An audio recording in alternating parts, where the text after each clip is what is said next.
Okay. Hello, Molibwanji, Mulishani, Maponabuti, Mdinga, Dumelang, Sanbanani, Molweni. Bonjour, Selam, Hola, Konnichiwa, Ni Hao, Annyeonghaseyo. Welcome to Not of This World podcast, a place where I sit down with born-again believers who are in this world but not of this world, and they share their faith. We talk everything from music, art, books, entrepreneurship, corporate jobs, homemaking, homeschooling, you name it. And of course, faith. If this is something that would interest you, please stick around and let's get into it.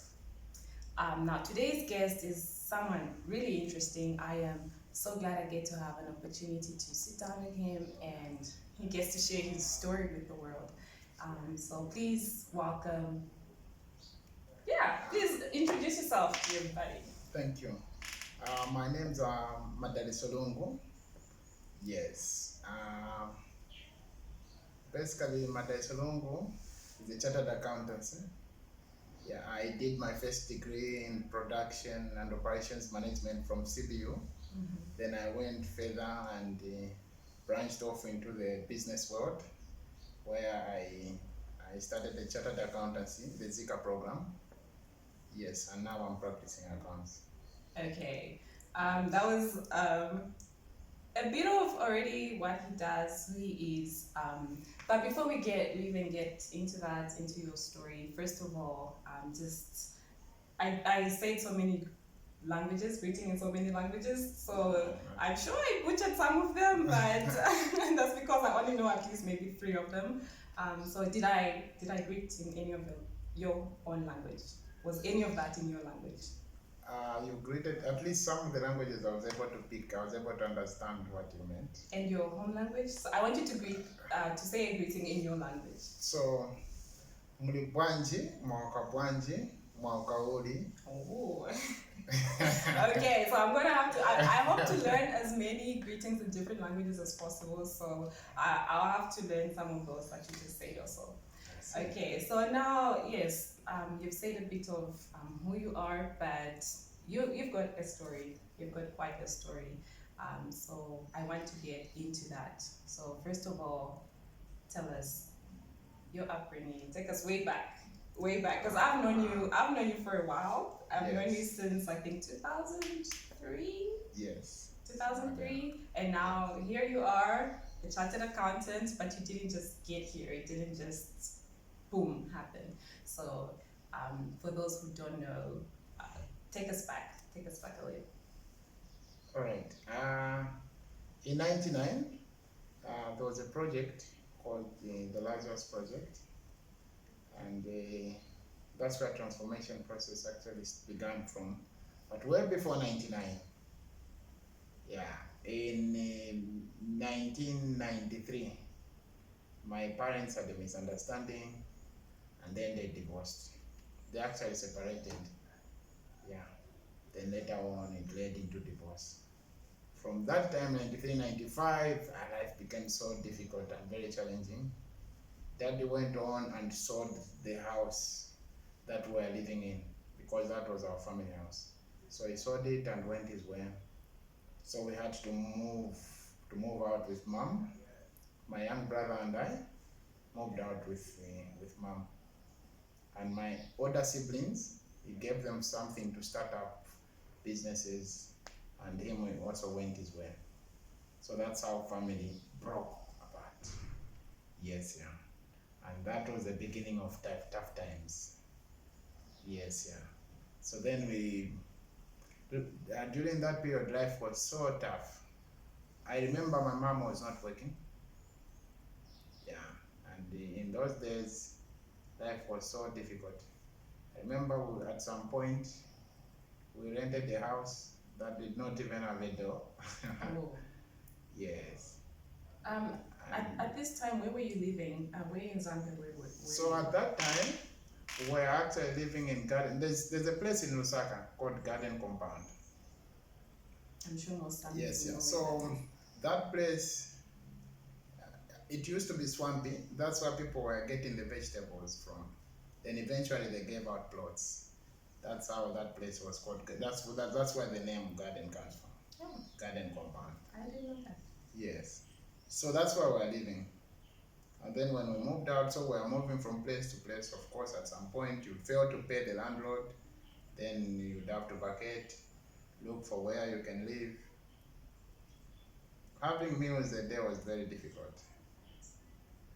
Yeah, I remember the one story that I remember is where my mom would have to go to a funeral.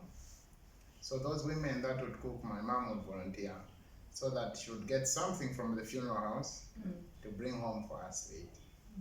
At that time, I was very, very young. I think I must have been, because I was born in 1989, so I was around 6 years or so.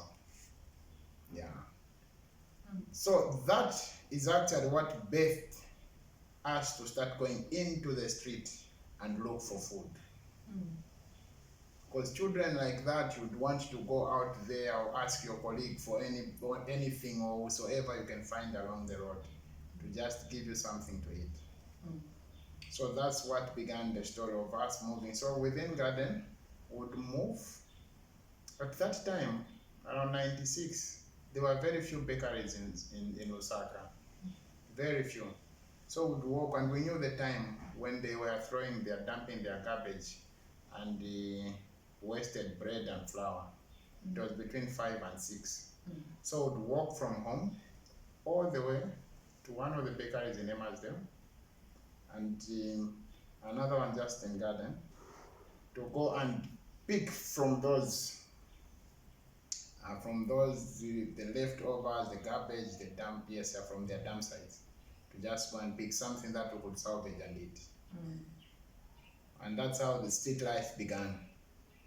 And we kept living like that. By we, I mean my young brother and I. Oh, okay. Yes. So eventually, and I remember sometimes what we would do, we would go to the farmers, because that time they were selling maize. Yeah. So we'd go to the farmers, ask for some, they would give you, you go home and boil it, and that would be your meal. During this time, were you in school? No. Or were you, how was it? So during this period, school was not something that I could even think of or even imagine. Okay, so what grade, if you were in school, what grade were you supposed to be by then? At that time, because by 6 I was not in school. Oh. At the age of 6 I was not in school. So you hadn't started. At the age of 7 I had not started school. At the age of 8 I had not started school. Okay. At the age of 9 I had not started school. Can you imagine? Huh? So eventually, that's how I get to know about the Red Cross, where they were helping street kids and the vulnerable children in society. But then, for some reason, it became so difficult for me to find myself into Red Cross. So I would play with my colleagues who were part of that Red Cross society. Were they like adults or other? Those were also children. Were they street children? Street children, yes. Okay. And some would come all the way to North Mid.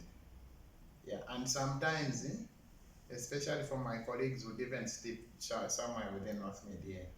So they were coming from different areas? Would come from different areas.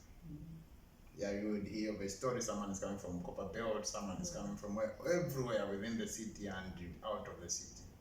Yes, I would find ourselves within North Mid town and in the compounds. Yes.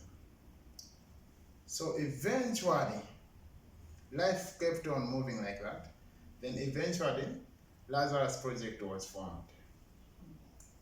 And the name Lazarus Project, the name Lazarus was gotten from one of my friends. So you was also a street each kid other, at that time. You knew each other even before Lazarus Project? For him, Lazarus, I knew him at the project. Okay. Yes, yeah. But, very shocking, his parents and my parents were living actually, I think about 200 meters apart. Neighbors. We're literally neighbors in the compound. When we went there, then we discovered actually we were living with him. Okay. But because he was always found in Lazarus, in like North Mid area. I was usually found in the Emersdale area. How are you Emmasdale. getting to these places? Because Emmasdale is quite far Emma- from Garden. If you're coming from Garden, Emmasdale is quite far. How are you Emmasdale, getting there? we would find ourselves Emmasdale and beyond into Matero. And you were walking. You would walk wherever life is taking you. The most important thing was finding food or finding help, whatsoever can help you. So at that time, it didn't even fully click that you moved too far away from home. But would you have to go home at the end of the day? At the end of the day, yes, we needed to find ourselves home somehow. And your parents, you said you were living with your mom? I was living with my mom. And yes. she knew, like, when you're gone during the day, you're For some, hustling on the street. for some reason, she believed that eventually we'll find ourselves home.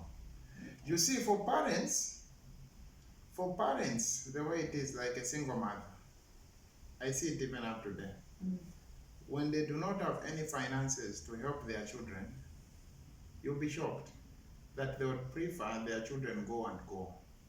Go for good? Go and go, and whenever they go, they hope that they'll find something. Okay, like, go Just hustle. let them, Let's yes, see what you just can let do. them. Oh, Because if they're around home, they will stress the parents. Oh, wow. So it was not a thing for some reason that mommy said, "Why do you go out?" She never uttered those words. Okay. No.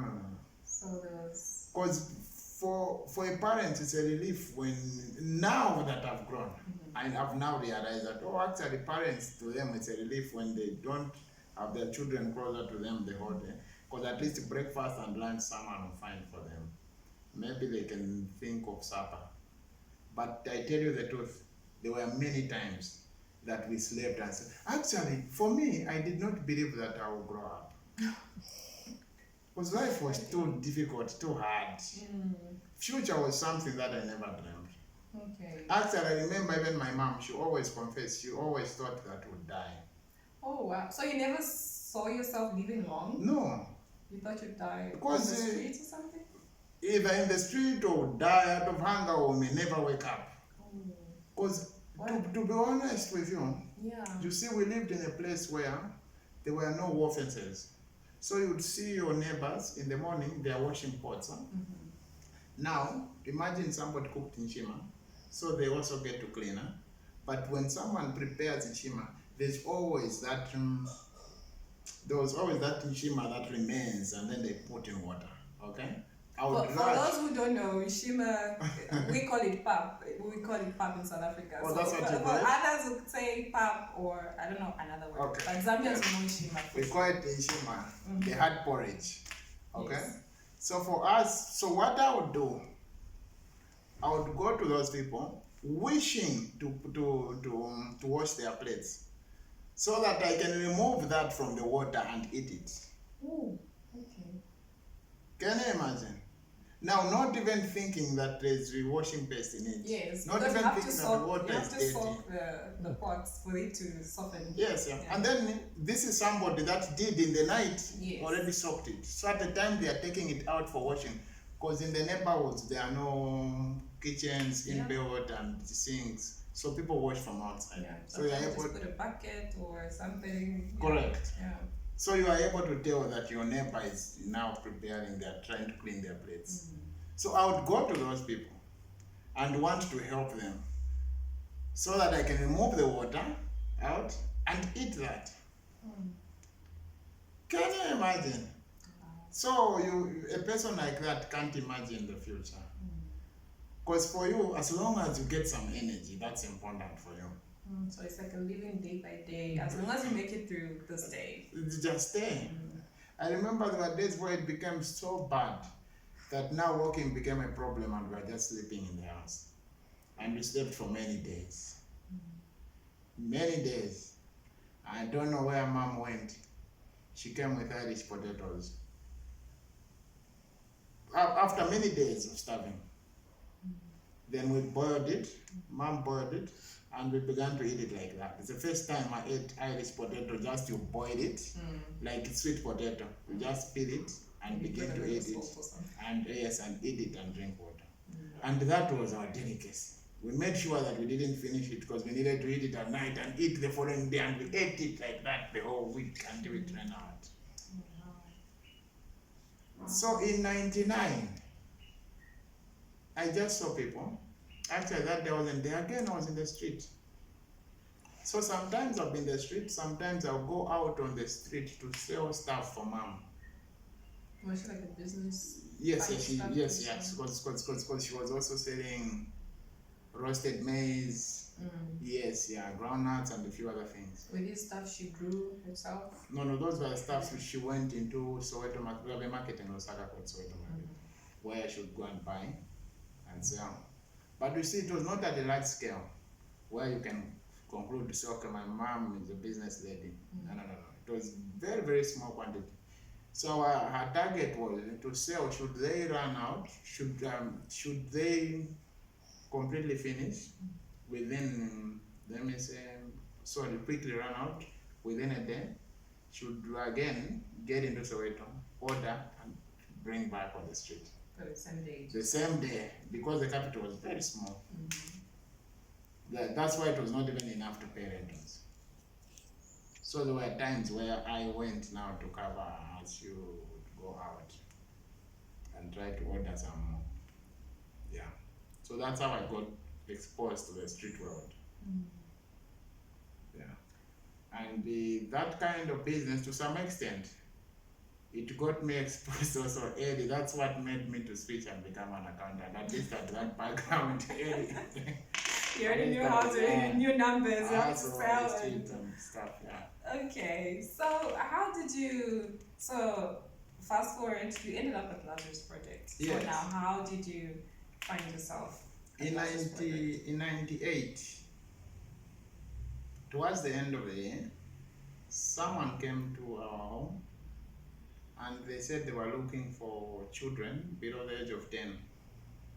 Also actually 10 and below, who could be rehabilitated and taken care of in a normal home setup. Yes, educated, and it will help with transformation. So my mom actually, she was excited with that news.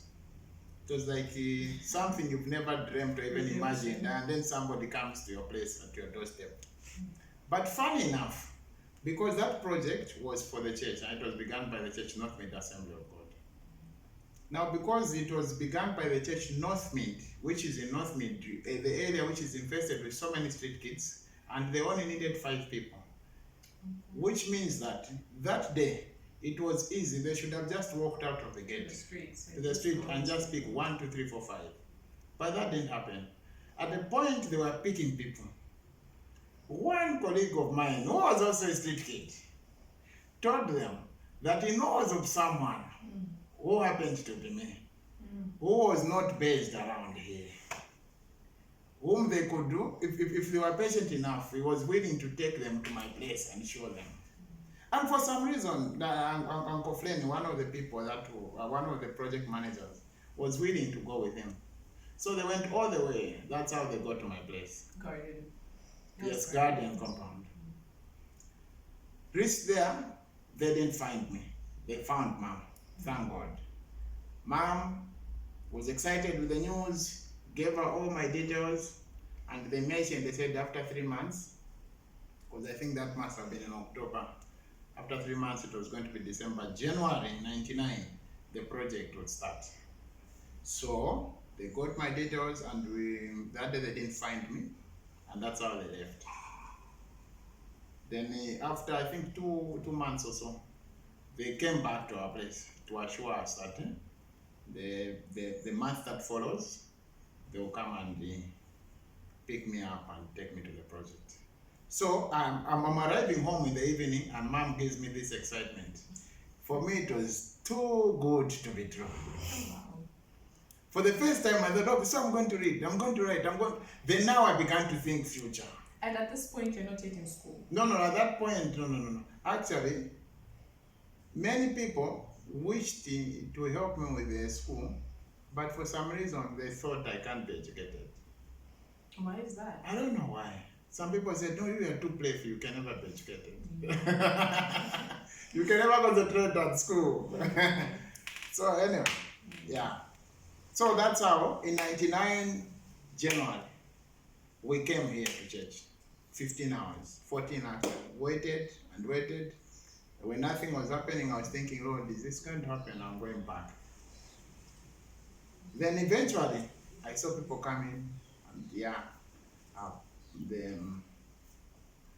Pastor Gladys and many other people were involved in this project, talked to us, and off we went to Chadley. And for the first time. What was in Chadley? So we got to Chadley, we found it was a normal home setup. They had put bunker beds for us. Yeah, it was. Can you imagine, you've never dreamt this and then you see it happen to you? Now we are thinking, Lord, I'm going to sleep on a bed today. It was the first time I slept on a bed. I'm going to sleep on a bed today. I'm going to have my own room, my own mat. No, not my own room, because the 5 of us were sharing the room. Yes, yeah. But at that point, when we got to Chadley, we found our guardian and everything. There were normal meals. Life became normal suddenly. Yeah. So this is like the first group, because we know you expanded there, so you were only 5. Yes, it started with 5. By that day, instead of staying the 5 of us, there was a young man that wanted to go and see where his young brother was going. Was he also taken from the streets? Him was not taken from the street. Okay. So when he went there, he insisted, after he saw how good and exciting the place was, he begged that they should stay. Okay. So that's how he became number 6. Okay. So that day we were taken in, the 6 of us. So parents had to go there with us to confirm that for sure we've not stolen your children. Be rest assured that it is well, they are safe. So they were fine with it, like, okay, you're going to raise our children, educate them. Was it everyone's parents or just you? So everyone's parents went there. For me, my mom that day, she didn't make it.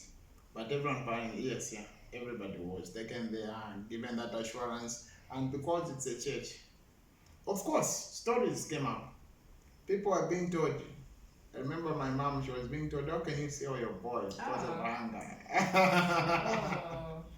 And all those stories. So she could have put me out, but for some reason, she trusted that I was safe.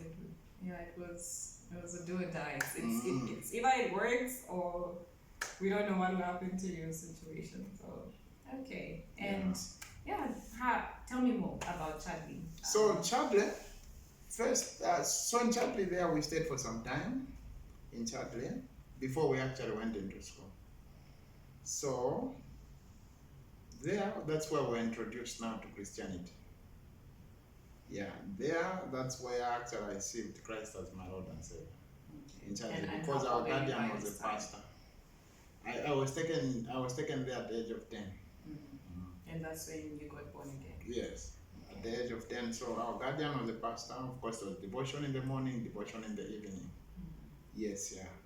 And the normal home routines, how to do this, to prepare your bed, how to live a normal life. It's like boarding school. It's like boarding school, yes, yeah. Money was not allowed to be touched in our hands. You need this, you ask for it. So there was a transformation and a renewal of our minds. I remember for the first time, I couldn't touch money in my hands the whole day, 2 days. I began to feel like something was wrong. Yeah. But eventually, my mind conformed. It accepted. Yeah. But Chadley, I really loved Chadley. It was better by far, many million times better than where I was coming from. This was a short town. In Chadley, we even had the house helper, yes, yeah, and someone to help us prepare our clothes, do our laundry, and all that. So we had an uncle in Chadley who was always with us, whom we called our brother, our elder brother. Then we had our parents. So it was a family of that Pastor Shigadi and his family were living there in Chadley. Okay, so they're like the house parents of the... House parents, yes, yeah. So those were our parents in Chadley. So what happened there, we started school within in-house. Okay, so this is now your first time in school. The first time Grade in school. one. No, but before you grade skipped- 1. Oh, I thought maybe you skipped No, a no, few. before grade 1. It's the Okay, first you time did now. basics. Yes, basics. Yes, Okay. like how to count, A, B, C, D, or the alphabets, all those basic things were began in childhood. You do a makeshift board and then you start. Yes. So it was from there that we began to know how to read and write in childhood. Then, depending on our abilities, then they realized at least these people were catching up. These children were catching up well. That's when we were taken to Sunshine to be tested. Okay. So Sunshine, we began to do tuitions. Okay. In the afternoon, they would take us to Sunshine School to be in the same class. Yeah, and then taken back home. At And that it's a point, private school. it's a private school, yes.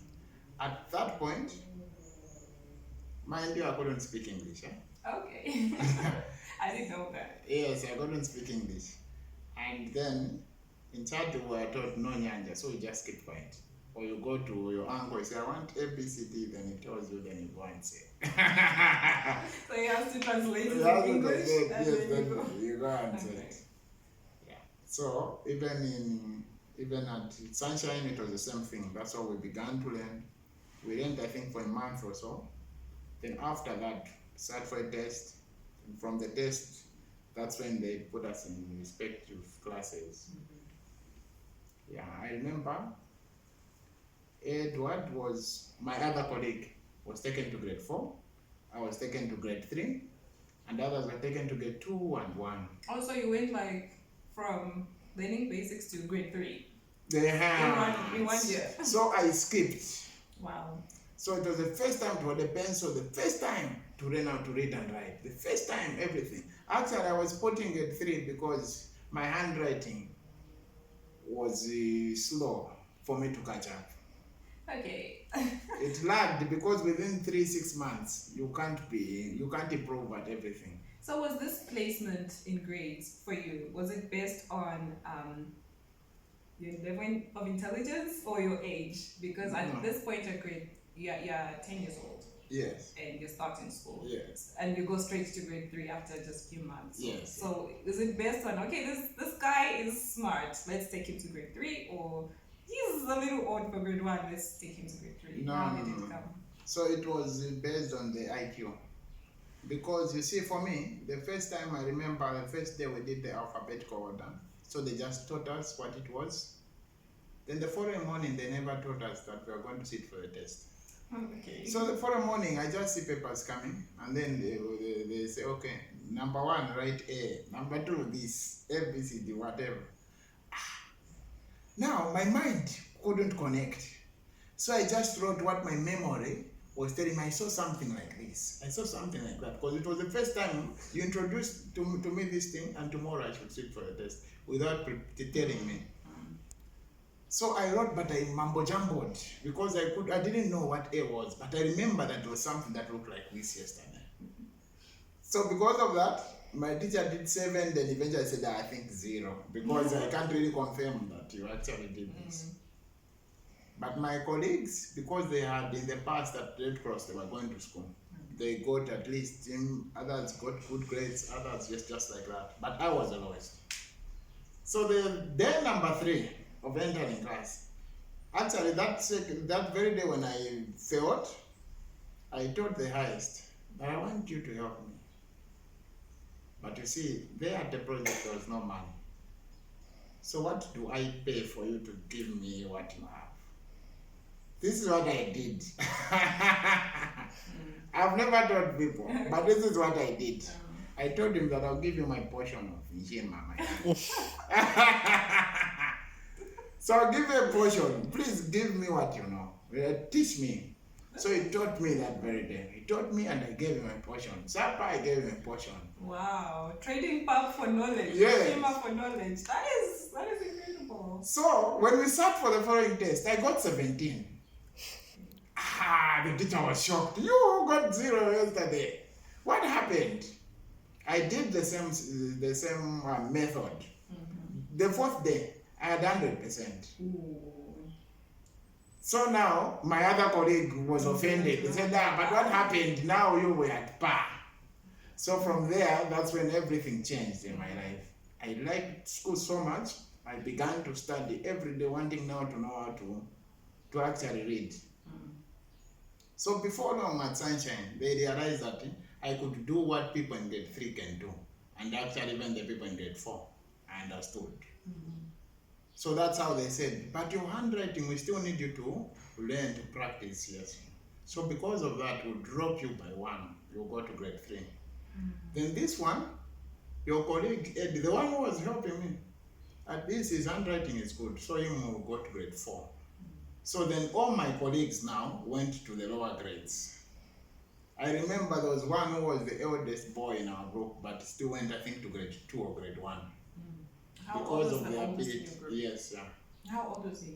The oldest in your group? Him was 12 years. Okay. But yet he went to grade, I think, grade 2 or 1. Because of their abilities. Yes, the IQs. So it was from there that life changed. Yeah, school at Sunshine. Before long, Sunshine noticed me. Yeah. I mean, anyone who did knows very you, well. everyone knows. I mean, your IQ is renowned. Anyone who knows you from those years knows how intelligent. I mean, they know how intelligent you were. So, Yes, yeah. So before long, Sunshine School was shocked. How come you are one of the highest here? We did another test, the life began to change. Before long, the whole school, we began to represent the school in the quizzes and all that, and higher grades all the way. So that's how my school life went. Grade 7, started for grade 7, did very well. Went to Kafir Boys. Yes. I was actually the second best at Sunshine School. in your grade 7? Yes, in our grade 7. Graduation. Yes, Wow. graduation. That's huge. Yeah. Then That's huge. then went to Kafir Boys. Now Kafir this is Boys. grade 8. That's grade 8. So grade 8, went to Kafir Boys. Grade 9, passed grade 9, did very well also. Did so well at Kafir Boys that in grade 9, that in grade 9 actually, the mock, they didn't give me my actual grades. They did copies. The mock exam. Yes, in the mock, they did copies. They kept the original papers at the head office, the office for the headmistress, the principal's office. They kept originals to tell a story about you. There was this guy. We have proof. Yes, and they only gave me copies. That was in my mock. And I remember that time when I sat for my grade 9, they called me because the Hillcrest had gotten me. So how did Hillcrest know about you? How did you end up? Because we know you didn't stay at Cafe Boys. No. So how did? So when I sat for grade 9, I did very well. So Hillcrest and DK, they picked the best in the country. So that's how Hillcrest picked me. So Hillcrest and DK, they pick first students than any other the school. top schools in the country. Yes, yeah. So Hillcrest had gotten me. And DK got others, then now Cafe Boys. So I remember when I was going to get my results, the headmistress told me, actually, you've done so well, but I have a proposal for you. I want you to stay, you become the prefect. Now the head is now telling you that I'll make you the prefect instantly, I'll give you a BCD, you'll be entitled to a room. So they're enticing you to stay. To stay at Cafe Boys. Said, okay, let me still give me, because they held my results. No, please release them to me. Let me go home and think through. So that's how they gave me. And at that time, at Cafe Boys, you could only be a prefect in grade 12. But they gave me that offer in grade 10. So it's in grade 9, when I just passed my grade 9, said, no, please give them to me. Let me go and show my guardians. So when I got home, eventually I took them to Bishop. Bishop was so excited. Bishop George, Professor now, Professor Joshua Skepanda, was so excited. He said, no, Sunny, you are going to Hillcrest. That's how I mean, he was at Hillcrest himself. Yeah. So, it's a prestigious school. So, I mean, yeah. That's how I went to Hillcrest. Yeah. So I was in Livingstone for 3 years, graduated, then applied for UNZA and CBU. UNZA delayed to pick me, CBU called me. So when I started school, UNZA called me. When you started at CBU, Yes. now UNZA UNZA called me. Responded, yes. Yeah. They delayed by month. So, but the government there at CBU had already given me I don't know if you know about bursaries. Yeah. Yes, yeah. So they had already given me the bursary, room, and those conditions. I thought, no, let me stay. I don't want to lose this opportunity. So that's how I stayed at CBU. And what were you studying at CBU? So at CBU, I did production and operations management. Basically more of processing engineering. But you did production and operations, but you're a chartered accountant. So Yeah. how did you become a chartered accountant? From being an engineer to an accountant. I mean, why the switch from, yeah. Can you imagine, huh? So this is what happened. In our 3rd year, we came across a topic called manufacturing accounts. And I loved accounts when we came across it. Because Hillcrest is a technical, it's a science school, it's a technical school. So there they were in the class I was in, they were all sciences. So I had the background of sciences. That's why I entered into the field of sciences. But when I came across accounts, there's no accounts at Hillcrest, maybe now. In our time, there was no accounts. So I didn't know about accounts, I didn't know about any business course. So now I come to CBU. In my 3rd year, they said a production manager should have a basic understanding of how you account for the materials. So that's how we did manufacturing accounts. I think a lot of these, even in law, we learn accounting for lawyers. So you just have to work with numbers somehow. So yeah, from raw material, how it is processed, all the way. So that accounting. So when I did that portion, I liked it so much. I got interested and I kept telling myself, I told myself, I would love to do SEMA. Should I get to have an opportunity? That's the managerial accountancy program. Okay. Then later on, we did again another, in my final year, we did decision making, again, which is another accounting component. So with those two, I said, I think the business world must be very interesting.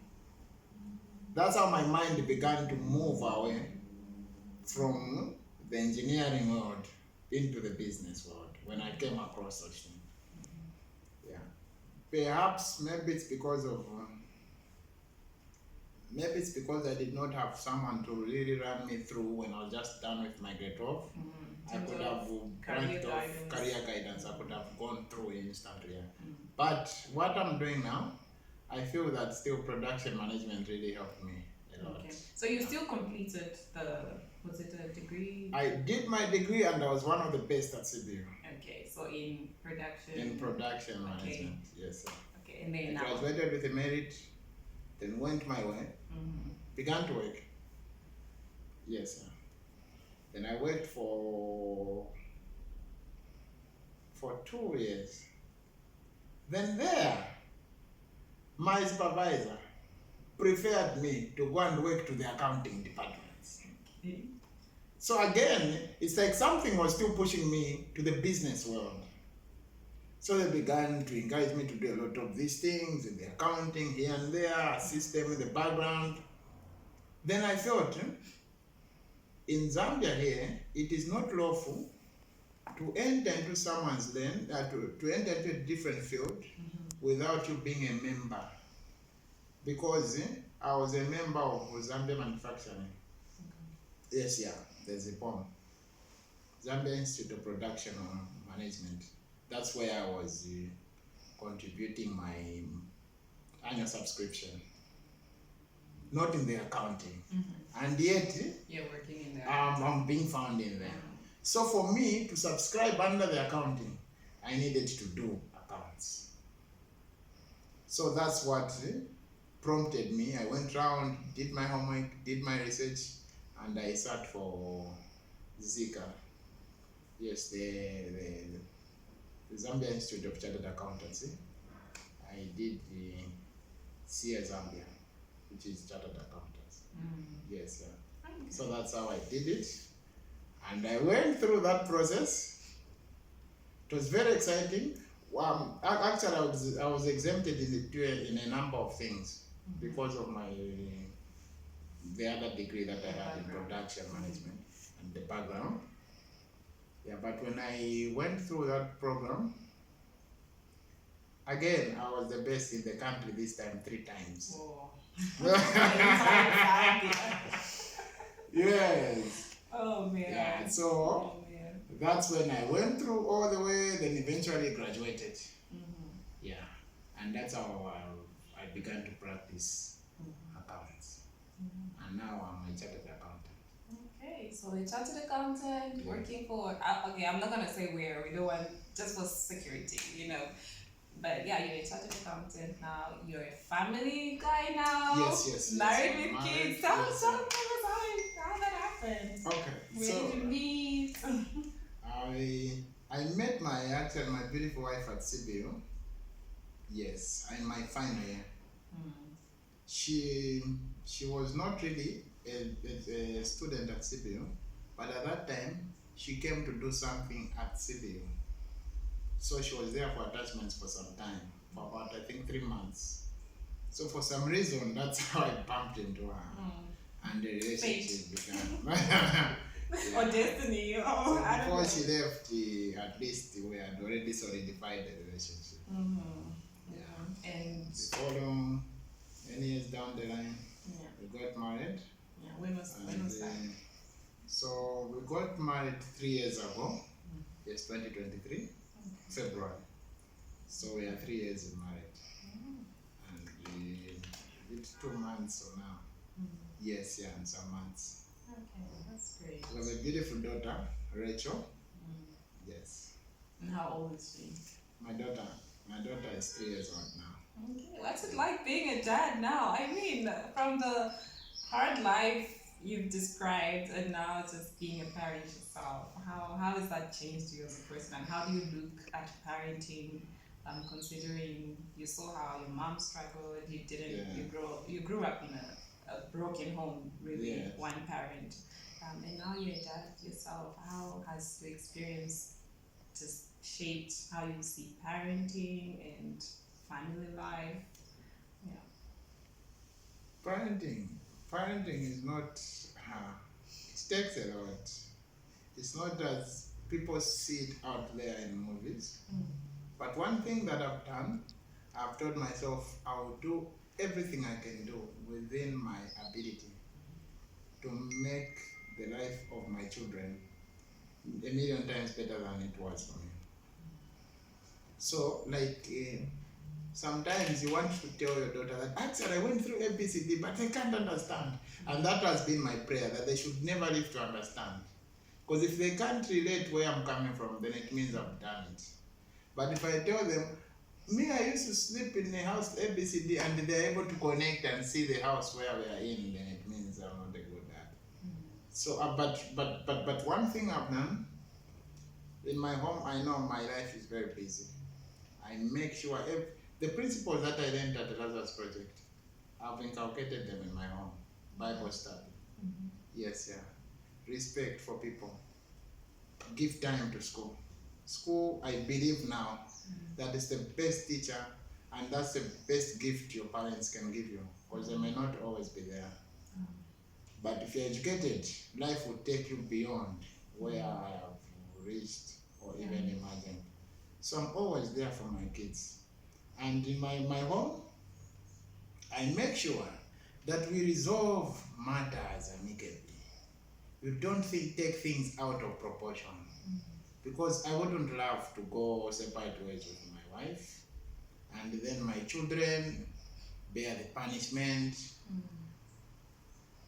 We live a broken life. I repeat the cycle. That was no. every day, because actually, you see, towards the end of life of my dad, he sat me down, and one thing he taught me, he said, "Sonny, never repeat my mistake." So for me, that touched me. He said, "Never repeat the mistake that I made." So every day that I live, I'm doing my very best to rewrite the wrongs. I know I was not a perfect man, and I never asked them what really went wrong. But there is nothing in this life that can't be fixed.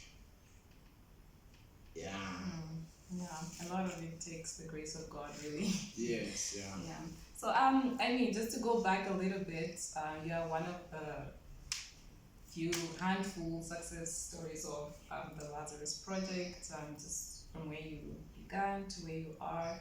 But it was a hard life, but you must have had some happy memories in your time at Lazarus Project. I mean, share a few of some, just at least one happy memory you have from your time.